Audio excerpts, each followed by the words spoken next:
आइए तो आज आपको एक बड़ी खबर से रूबरू करा रहे हैं। खबर ये है कि पवन सिंह को सिर्फ बदनाम किया जा रहा है, विभीषण कोई और निकला है। मैं आपको बताते चलूँ कि पवन सिंह पर जिस तरह से उँगली उठाया जा रहा है, पवन सिंह पर जिस तरह से आरोप मढ़ा जा रहा है, पवन सिंह पर जिस तरह से लांछन लगाया जा रहा है, उससे यही साबित होता है कि लोग पवन सिंह को ही बदनाम करने की फिराक में लगे हुए हैं और अपनी बदनामी जो है छुपाने के चक्कर में, अपनी नाराज़गी छुपाने के चक्कर में पवन सिंह को बदनाम कर रहे हैं, ताकि जो है लोग पवन सिंह को उन पर आरोप लगा दे और अपना उनका जो चोरी है वो छिप जाए। मैं आपको बता रहा हूँ कि पवन सिंह को सिर्फ इसलिए बदनाम किया जा रहा है कि पवन सिंह जो हैं राजपूत समुदाय से आते हैं और बीजेपी का ये पेशा है।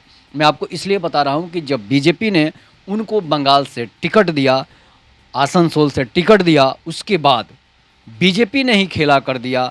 क्या खेला कर दिया कि पवन सिंह को टिकट देकर जब अमित शाह का फ़ोन आता है और टिकट छीन लिया जाता है, तो पवन सिंह मायूस हो जाते हैं और पवन सिंह को मजबूरन उनसे फेसबुक पर लिखवाया जाता है कि आप जो हैं फेसबुक पर लिखिए कि पारिवारिक कारणों से, कोई त्रुटियों से मैं चुनाव वहाँ से नहीं लड़ूंगा, और पवन सिंह से टिकट जो है वो छीन ली जाती है। पवन सिंह से टिकट वापस ले ली जाती है, इसलिए कि पवन सिंह गोरखपुर लॉबी के साथ थे, मतलब कि योगी जी के साथ थे।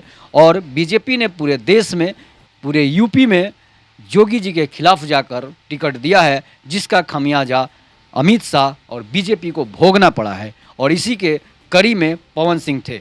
तो पवन सिंह को जब टिकट मिलता है तो बीजेपी टिकट छीन लेती है।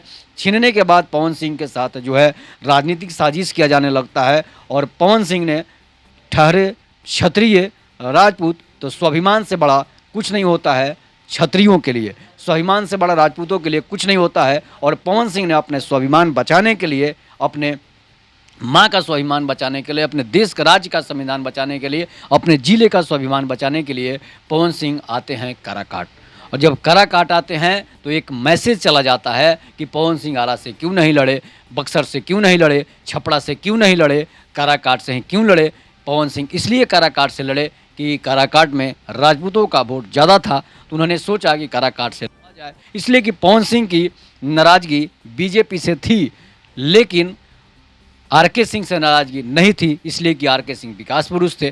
तो इसलिए जो है काराकाट से उन्होंने लड़ना उचित समझा। और काराकाट का फीडबैक आ रहा था कि उपेंद्र कुशवाहा जो है वो कभी काराकाट में गए ही नहीं है और कुशवाहा जाति के वोट जो है उनसे विखंडित होता जा रहा है, कुशवाहा समाज उनको वोट करने वाला नहीं है। और हुआ भी यही कि काराकाट से उपेंद्र कुशवाहा की जगह राजा राम कुशवाहा जीत जाते हैं।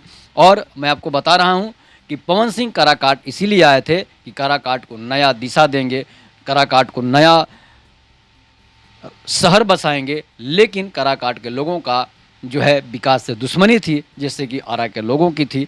तो अब बीजेपी वहाँ क्या साजिश करती है कि पवन सिंह को वहाँ से चुनाव जब लड़ने जाते हैं तो बीजेपी अपना गेम प्लान सेट कर लेती है और कुशवाहा जाति के वोटरों को पूरे बिहार के राजपूत नेताओं के खिलाफ खड़ी कर देती है। ये बीजेपी की साजिश थी कि जितने भी राजपूत नेता खड़े हैं वहाँ से हार जाएं और दलित, महादलित, ओबीसी, पिछड़ा वर्ग के नेता जो है जीत जाएं।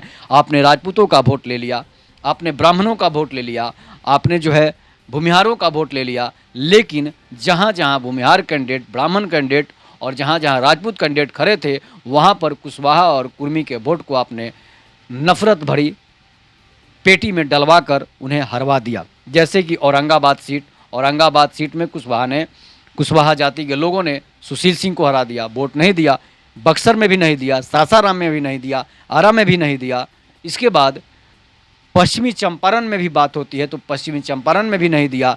उसके बाद लवली आनंद को भी हराने की साजिश चली, लेकिन वहाँ पर ये लोग कामयाब नहीं हुए। कुशवाहा महापंचायत चल रही थी, आप ऑडियो वीडियो में सुन सकते हैं किस तरह से कुशवाहा समाज के लोग आपस में बातें करते नजर आ रहे हैं। तो सिर्फ पवन सिंह को बदनाम किया गया ताकि पवन सिंह बदनाम हो जाए, राजपूत समाज बदनाम हो जाए कि राजपूत समाज जो है वो एनडीए का वोटर नहीं है। राजपूत समाज सिर्फ अपने जाति को वोट करता है, तो करेगा क्यों नहीं करेगा? जब राजपूत का कोई नेता ही नहीं है, उनके समाज का कोई नेता ही नहीं है, तो वो अपने जाति को नहीं देगा तो कहाँ देगा? लेकिन अब आने वाला समय है, आप बताइएगा कि आखिर ऐसी साजिश बीजेपी क्यों की, जिसका खमियाजा बीजेपी को ही भुगतना पड़ा।